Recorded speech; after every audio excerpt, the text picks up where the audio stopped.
Bonjour à tous et bienvenue sur la chaîne Le Bonheur est dans la nature. Le but de cette vidéo, c'est de réaliser ensemble un pesto. C'est pas un pesto simple de basilic, mais de fans de légumes.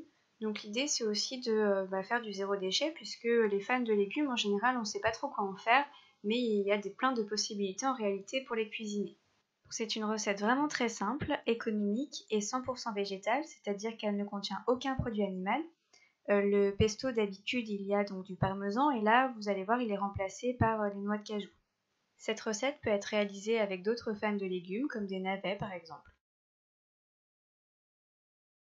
Tout d'abord donc prenez une belle botte de carottes avec les fans évidemment, des noix de cajou environ 2 poignées, de l'huile d'olive 2,5 centilitres, de l'ail, à peu près 5 centilitres d'eau, du sel et du poivre.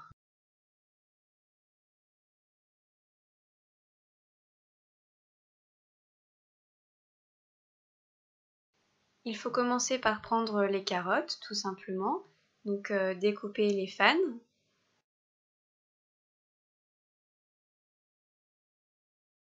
N'oubliez pas de bien les laver et puis ensuite vous pouvez les détailler.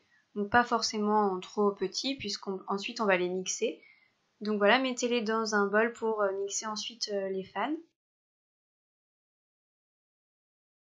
Ensuite, vous pouvez couper une gousse d'ail, donc de la même façon, pas en trop gros, ça ne sert à rien, et les mettre dans le bol pour mixer.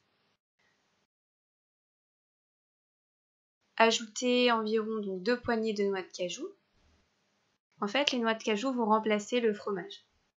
Vous pouvez mettre également le sel et puis le poivre. L'huile végétale, donc 2,5 centilitres, qui peut être aussi d'ailleurs une autre huile au choix, de l'huile de noix par exemple. Et puis c'est parti, on mixe le tout.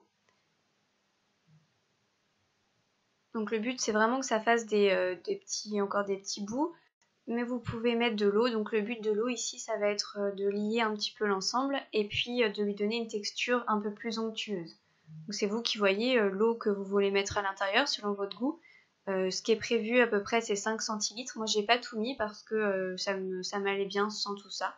3 centilitres à peu près, c'est pas mal. Et voilà, c'est tout simple, c'est fini déjà. Il vous suffit ensuite de placer le tout dans un pot.